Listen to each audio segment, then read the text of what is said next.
नमस्कार. आपल्या सर्वांचं पुन्हा एकदा मनपूर्वक स्वागत. आजच्या व्हिडिओमध्ये आपण बघणार आहोत की देव्हाऱ्यामध्ये नक्की कोणकोणते देव असावेत, नक्की कोणकोणत्या वस्तू असाव्यात, त्याचबरोबर देव्हारा कसा असावा. तर अलीकडच्या काळामध्ये ज्या पद्धतीनं आपण आपल्या घराची रचना केलेली आहे त्या रचनेप्रमाणे ज्याला आपण वास्तुशास्त्र म्हणतो, त्या वास्तुशास्त्रानुसार बांधलेल्या घरामध्ये बऱ्याचदा स्वयंपाक रूममध्ये म्हणजे किचन रूममध्ये लागूनच ईशान्य कोपऱ्यामध्ये देव्हारा असतो. काही ठिकाणी अंतर कमी असतं, जागा कमी असते, तरीही इंजिनियरने तो देव्हारा तिथे ॲडजस्ट करून दिलेला असतो. बऱ्याचदा देव्हाऱ्याची जागा योग्य आहे, परंतु देव्हारा चुकलेला असतो. आता काय चुकलेला असतो हे बघूया. तर देव्हारा ज्या वेळेला बांधलेला असतो, या सगळ्यांच्याच घरात ह्या गोष्टी असतात असं नाही. ज्यांच्या घरी आहेत त्या संदर्भात माहिती सांगतो आहे. तर ज्यांच्या घरी देव्हारा आहे स्वयंपाक रूमला लागून, तर बऱ्याचदा काय होतं की आपण ज्या वेळेला तिथं जवळच बेसिन असतं, बेसिनमध्ये भांडी धुत असतो, हात धुत असतो, तर त्यावेळेला आपल्या हाताच्या पाण्याचा शिंतोडा एखादा देव्हाऱ्यावरती पडण्याची शक्यता असते. आणि बऱ्याचदा त्या देव्हाऱ्यांना वरच्या बाजूला शिखर अथवा वरच्या बाजूला छतच नसतं. त्यामुळं डायरेक्ट तो पाण्याचा शिंतोडा डायरेक्ट देव्हाऱ्यावरती देवाच्या मूर्तीवरती येऊन पडण्याची दाट शक्यता असते. म्हणून बऱ्याचदा जर आपल्या देव्हाऱ्याला वरच्या बाजूला शिखर अथवा छत नसेल तर ते पहिल्यांदा घालून घ्या. त्याच्यानंतर देव्हाऱ्यावरती आपण बऱ्याचदा इतरच तर काही वस्तू ठेवतो, जसं की माचीस असेल, अगरबत्तीची मोकळी खोकळी असतील किंवा कापड असेल. बऱ्याचदा तर मी असं बघितलं की मोबाईलचे कवर, चार्जर्स, पुस्तकं ह्या गोष्टीसुद्धा त्या देव्हाऱ्यावरती ठेवलेल्या दिसल्यात. आणि मी बऱ्याचदा असं सांगितलं की या गोष्टी देव्हाऱ्याच्या शिखरावरती ठेवू नयेत. अशा कोणत्याही गोष्टी देव्हाऱ्याच्या शिखरावरती ठेवू नयेत. जर देव्हाऱ्याला लटकवून एखादी वस्तू आपण सोडत असेल तर ती शक्यतो जपमाळा असावी. एकतर ती देव्हाऱ्याला अडकून ठेवावी अथवा देव्हाऱ्यामध्ये ठेवावी. या व्यतिरिक्त देव्हाऱ्याच्या वरती आणि देव्हाऱ्याच्या आजूबाजूला कोणत्याही अशा गोष्टी, अशा वस्तू ठेवू नयेत ज्यामुळं आपल्या देव्हाऱ्याला, आपल्या ईश्वराला कोणती तरी वाईट गोष्ट ठेवल्याची जाणीव होईल. यातल्या बऱ्याच गोष्टी जसं की काडेपेटी असेल किंवा अगरबत्तीचे बॉक्स असतील किंवा रांगोळीचे डबे असतील, कापसाच्या वातीचे बॉक्स असतील, तर ह्या सगळ्या गोष्टी तुम्ही देव्हाऱ्याच्या खाली म्हणजे जिथं तुम्हाला एक बॉक्स करून दिलेला असतो, ड्रॉवर करून दिला असतो, त्यामध्ये तुम्ही ह्या गोष्टी ठेवल्या तर चालतात.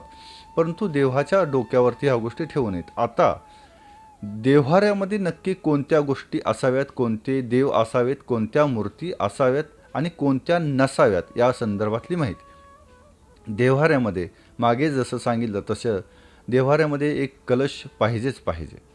त्यानंतर लक्ष्मी माता यांची एखादी मूर्ती देव्हाऱ्यामध्ये असावी. त्याचबरोबर श्री विष्णू नारायण यांची मूर्ती देखील देव्हाऱ्यामध्ये असावीच. त्याचबरोबर श्री गणेशा यांचीही मूर्ती देव्हाऱ्यामध्ये असावी. त्यानंतर दत्तगुरूंची मूर्ती असावी. त्याचबरोबर बाळकृष्ण असावेत, शिवलिंग असावं.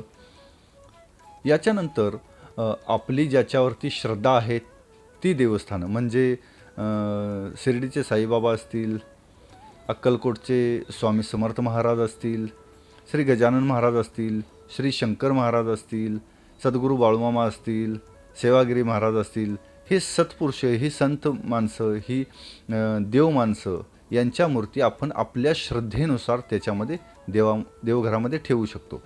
विठ्ठल रुक्माईची मूर्ती असू शकते, दत्तगुरूंची मूर्ती असू शकते. या मूर्ती आपण देव्हाऱ्यामध्ये ठेवायच्या. आता या मूर्ती काही ठिकाणी आपल्या कुलस्वामीचं प्रतीक म्हणून आपण कुलस्वामीबरोबर घोडा पण ठेवतो, तर तेही चालतं. त्याही गोष्टी असाव्यात. फक्त ते घोडे 2, 3, 4 अशा स्वरूपात नसावे. कुलस्वामीचा घोडा म्हणून एक पुजला तरी चालू शकतो.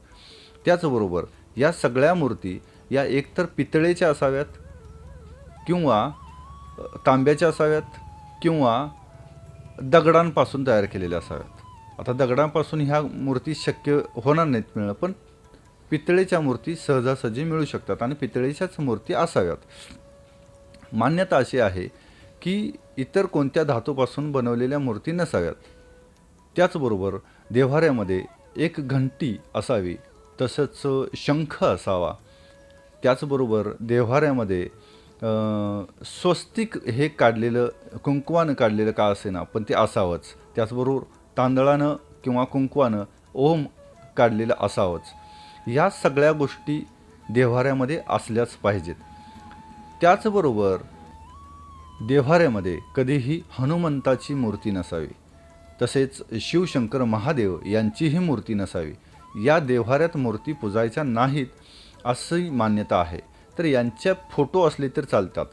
ह्या देवांचे फोटो आपण घरामध्ये देव्हाऱ्यामध्ये लावू शकतो. तसेच देव्हाऱ्याच्या बाहेरही बऱ्याचदा आपण देवांचे फोटो लावतो. तर असे देव्हाऱ्याच्या बाहेर जास्ती गर्दी करून फोटो लावू नयेत. एखादा दुसरा ठीक आहे चालू शकतो, परंतु देव्हाऱ्याच्या आतमध्येच जेवढ्या देवत्वांच्या मूर्ती तस्विरी फोटो आहेत तेवढ्याच लावाव्यात. त्याच्या व्यतिरिक्त सगळ्या घरभर देव्हारा करून ठेवू नये. तसेच देव्हाऱ्यामध्ये काही ठिकाणी आमच्या असं निदर्शनास आलेलं आहे की काही वेगळ्या पद्धतीचे दगडगोटे देव्हाऱ्यामध्ये पूजले जातात. आता बऱ्याचदा आपल्याला हे माहीत नसतं की पूर्वापारपासून ह्या चालत आलेल्या पूजायच्या गोष्टी असतात, त्यामुळे आपण पूजत असतो. बऱ्याचदा माहीत नसतं की हे देव आहेत कुठले आणि कोणी आणले, कारण ती तसं पाहता ती कुठल्याच देवाची मूर्ती नाही आणि तुम्हालाही माहीत नाही. मग आपल्यालाच माहीत नाही आपण नक्की पूजतोय काय, तर मग त्या दगडाला पूजण्यात काय अर्थ नाही. त्यामुळे हे असे दगडगोटे जर देव्हाऱ्यावरती असतील तर तेही वाहत्या पाण्याला सोडून द्यावेत. आणि देव्हाऱ्यामध्ये नेहमी एक पांढऱ्या रंगाचा किंवा एक पिवळ्या रंगाचा बल्ब सोडावा. लक्षात ठेवा, पांढऱ्या रंगाचा किंवा पिवळ्या रंगाचाच बल्ब सोडावा. लाल रंगाचा सोडू नये. लाल रंग हा धोक्याचं प्रतीक मानलं जातो किंवा याला एक हिंसात्मक प्रतीक मानलं जातं. त्यामुळे लाल रंग शक्यतो देव्हाऱ्यामध्ये लावू नये. पांढऱ्या रंगाचा किंवा पिवळ्या रंगाचा बल्ब सोडावा. तसाच एक निरंजन देव्हाऱ्यामध्ये सतत तेवत ठेवायचं असतं. बऱ्याचदा काही देव्हाऱ्यामध्ये 2, 3, 4 अशी शिवलिंग आढळतात. तर यातलं कोणतंही एकच शिवलिंग ठेवावं किंवा एकच बाळकृष्ण ठेवावा. बऱ्याचदा सगळ्याच वस्तू एक एक ठेवाव्यात. म्हणजे शिवलिंग असेल त्या शिवलिंगाची सोंड ही नेहमी उत्तर दिशेला होईल अशा अवस्थेतच ते शिवलिंग ठेवणं गरजेचं आहे. ज्या गोष्टी देव्हाऱ्यात ठेवायच्या नाहीत असं सांगितलेलं आहे, म्हणजे हनुमंताची मूर्ती अगर शिवशंकर महादेव यांची मूर्ती असेल तर या देवतांचे फोटो तुम्ही घरामध्ये इतर कोणत्याही खोलीमध्ये लावू शकता. तसंच शयन कक्षामध्ये म्हणजे तुमच्या बेडरूममध्ये बाळकृष्णही लावू शकता.